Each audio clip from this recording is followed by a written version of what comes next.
नमस्कार दोस्तों, स्वागत है आपका अपने यूट्यूब चैनल ट्रेडिंग एंगल्स में। दोस्तों आपने देखा पिछले 1 हफ्ते से ज़्यादा हो गया जब से मैंने कहा कि मार्केट कहीं न कहीं ऊपर की तरफ रजिस्ट करेगा। आपने देखा बड़े-बड़े यूट्यूबर आपको यहाँ पर बताने में लग गए थे कि कहीं न कहीं मार्केट जो है 42,000 को तुरंत क्रॉस कर जाएगा और मैंने आपसे कहा था कि कहीं न कहीं मार्केट उसको ट्रैप करेगा सबसे पहले और मैंने ये भी कहा था कि ऑप्शन वाले लोगों को बिल्कुल ट्रैप करेगा और उसके पीछे की साइकोलॉजी भी बिल्कुल डिटेल में समझाई थी। आपने देखा होगा कि किस तरीके से मैंने आपको स्टॉप लॉस हंटिंग के बारे में बताया और सारे के सारे यूट्यूबर जो है बिल्कुल स्टॉप लॉस हंटिंग के वीडियोस बनाने लग गए। तो यही चीज़ होता है दोस्तों, अगर आप सही चैनल से जुड़े रहते हो तो और आप सही बिल्कुल जो है यहाँ पर एनालिसिस को फॉलो करते रहते हो तो दोस्तों हम लोग यहाँ पर बात करेंगे इंट्राडे एनालिसिस की।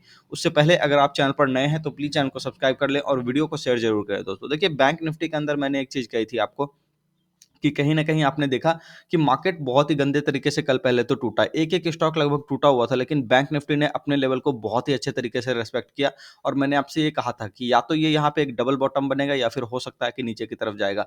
तो आपने देखा कि सुबह-सुबह ही मार्केट यहाँ पर खुलते के साथ कहीं न कहीं आपका सपोर्ट ले लिया और सपोर्ट लेने के बाद धीरे-धीरे ऊपर की तरफ चलता रहा। पहला टारगेट दोस्तों यही था अपना, जो कि कहीं न कहीं अचीव हो चुका है और अभी प्री मार्केट ओपनिंग के अंदर बिल्कुल यहाँ पर दिख रहा है ऐसा एसजीएक्स जो है बिल्कुल यहाँ पर दिखा रहा है अभी सॉरी कि यहाँ पर कहीं न कहीं आपका फ्लैट ओपनिंग हो सकता है। तो फ्लैट ओपनिंग के अंदर दोस्तों हमें करना क्या है? सबसे पहले एक चीज़ ये ध्यान देनी है कि हमें इसका स्टॉप लॉस लगाना है 40,085 का, कि इसके नीचे सबसे पहले बाज़ार को नहीं आना चाहिए, क्योंकि इसके नीचे अगर बाज़ार कहीं न कहीं स्लिप करा, तो एक डिप और लेगा जो कि कहीं न कहीं 39,433 के आस-पास होगा। हालाँकि मुझे इस बात की संभावना कम लग रही है, मुझे ऐसा लग रहा है कि कहीं न कहीं मार्केट ऊपर के साइड पर काम करेगा, क्योंकि मैंने आपको एक बात और कही है कि मार्केट के अंदर जो है बिल्कुल घोड़े बदलने वाले हैं, सेक्टर्स चेंज हो जाएँगे। अदानी को ज़्यादा देखने से कोई फ़ायदा नहीं होगा, क्योंकि जब मैंने पीछे भी देखा है दोस्तों कई सारे स्टॉक्स को इस तरह से क्रैश होते हुए, 1 डेढ़ महीने के आस-पास तक तो वो न्यूज़ बहुत ही अच्छा था। गीतांजलि जेम्स भी जब इसी तरह से गिर रहा था, डीएचएफएल भी जब इस तरह से गिरा, ठीक है? कंपनी बैंकरप्ट हो गई। उसके बाद फिर जो है न्यूज़ आना भी बंद हो गया, बाज़ार धीरे-धीरे ऊपर की तरफ चलना शुरू कर दिया। तो हर एक चीज़ें धीरे-धीरे कहीं न कहीं समय के साथ यहाँ पर डिस्काउंट हो जाती है। भाव को लगभग हर एक चीज़ पता होता है और एक एनालिसिस मैं आपको यहाँ पर दे रहा हूँ दोस्तों। आप लोग जो अदानी के पीछे पड़े हो, अदानी का तो हालाँकि मैं आपको बता दूँ आज से 3 महीने पहले मैंने आपको 4 महीने पहले लगभग यहाँ पर आगाह कर दिया था कि अदानी में क्रैश आने वाला है। उस समय एक भी बंदा यहाँ पर आपको बिल्कुल बोल नहीं रहा था कि अदानी में क्रैश आएगा और आपने देखा कि मैंने किस तरीके से आपको वहाँ पर बताया। तो इसके अंदर एक इंटरेस्टिंग एनालिसिस शेयर कर देता हूँ दोस्तों, आप ये देखो। निफ्टी का जब आप चार्ट देखोगे ना, तो कहीं न कहीं आपको ऐसा दिखेगा कि आवरली चार्ट को जब आप खोलोगे, डेली चार्ट को खोल लेते हैं सबसे पहले। यहाँ पर आपको दिखेगा कि अदानी का जो न्यूज़ था दोस्तों, वो कहीं न कहीं यहाँ है। यहाँ पे बिल्कुल आया और अदानी का न्यूज़ आया जब 18,200 के आस-पास निफ्टी हाई लगा रहा था और वहाँ से 3 दिन के अंदर जो गिरावट करी इसने, निफ्टी ने, वो बिल्कुल आपने देखा होगा कि अदानी के अंदर भी बहुत तगड़ा वाला फॉल आया। लेकिन इसी बीच निफ्टी जो है कहीं न कहीं ऊपर की तरफ गया थोड़ा-सा और ऊपर जाकर के वापस से रेजिस्टेंस लेने लगा, जहाँ पे कि मैंने आपको लेवल भी दिया था कि मार्केट इसको बिल्कुल गिरा देगा निफ्टी को। और आज के डेट में दोस्तों इतने समय के अंदर-अंदर कहीं न कहीं अदानी स्टॉक 80 टू 85% अपने टॉप से टूट चुके हैं और मार्केट आप देख लो उसी 3-4 दिन वाले पहले दिन वाले पे जो रिएक्शन दिया था, आज भी उसी लेवल के आस-पास कहीं न कहीं खड़ा है। तो ये बताता है कि मार्केट में स्ट्रेंथ है।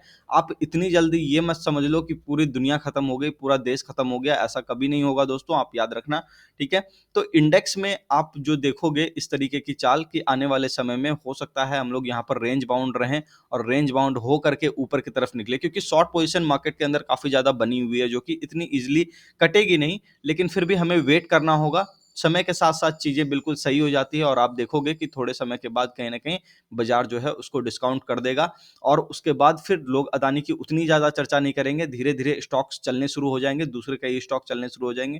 क्योंकि जिसने भी अदानी के अंदर पैसा लगाया है दोस्तों, आप याद रखना कहीं न कहीं वो दूसरे स्टॉक के अंदर पैसा लेकर के ज़रूर आएगा, क्योंकि मैं भी यही काम करता हूँ। जितने भी स्मार्ट इन्वेस्टर होते हैं और ट्रेडर होते हैं, वो बिल्कुल यही काम करते हैं कि जिसके अंदर मान लो 10-20 गुना आपको पैसा हो गया, वहाँ करने के बाद जो है आप उसके अंदर शांति से बैठ जाओ और किसी दूसरी कंपनी को तलाशो, जिसको कि आप फिर से 10 गुना, 8 गुना, 5 गुना या 100% कुछ तो बना सको, ठीक है? तो कहीं न कहीं वहाँ पर हम लोग भी शिफ्टिंग की बात सोचते हैं दोस्तों, तो बिल्कुल वो भी शिफ्टिंग की बात सोच रहे होंगे और मैं देख रहा हूँ कई सारे सेक्टर को।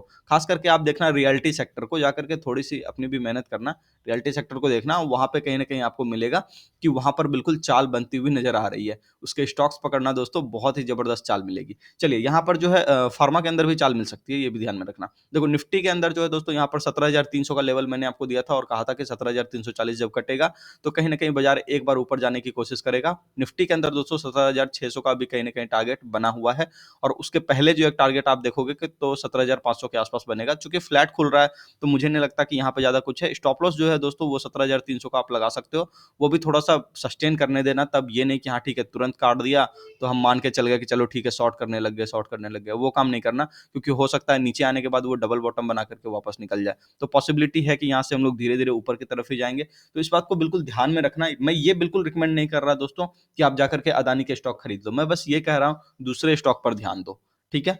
तो अभी जो है बाकी सारे यूट्यूबर जितने भी लोग आपको मिलेंगे ना, वो सिर्फ़ नेगेटिविटी फैलाते हुए मिलेंगे। लेकिन आप चीज़ों को समझ करके काम करोगे ना, तभी आपको यहाँ पे पैसा बनेगा। आशा करता हूँ दोस्तों आपको समझ में आ गया वो वीडियो, मैं क्या यहाँ पर आपको बताना चाह रहा हूँ। और आपको भी पता है कि मैं शुरुआत से ऐसी जगह पर आपको एनालिसिस देता रहा। आज से 6 महीने पहले भी मैंने आपको जो एनालिसिस दी, डेली चार्ट के ऊपर मैं आपको वो दिखाता हूँ दोस्तों, 2022 का शायद वो चार्ट है।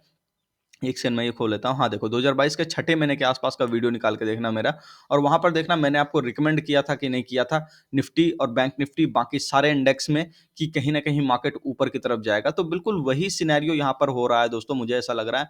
बहुत सारे लोग बेयरिश हो गए हैं और मैंने आपको कहा था कि निफ्टी के अंदर एक चाल भी बाकी है। तो पॉसिबिलिटी है इस बात की कि मार्केट एक बार को ऊपर की तरफ जाने की कोशिश कर सकता है। तो थोड़ा-सा कॉशियस भी रहिए, रेंज-वेंज में अभी काम कीजिए थोड़ा बहुत, ज़्यादा एग्रेसिव बाइंग भी मत कीजिए। लेकिन सेक्टर्स पर नज़र रखिए कि किसके अंदर रोटेट हो रहा है पैसा। ठीक है दोस्तों, मिलते हैं नेक्स्ट वीडियो में, तब तक के लिए अपना ख्याल रखिए। धन्यवाद, नमस्कार।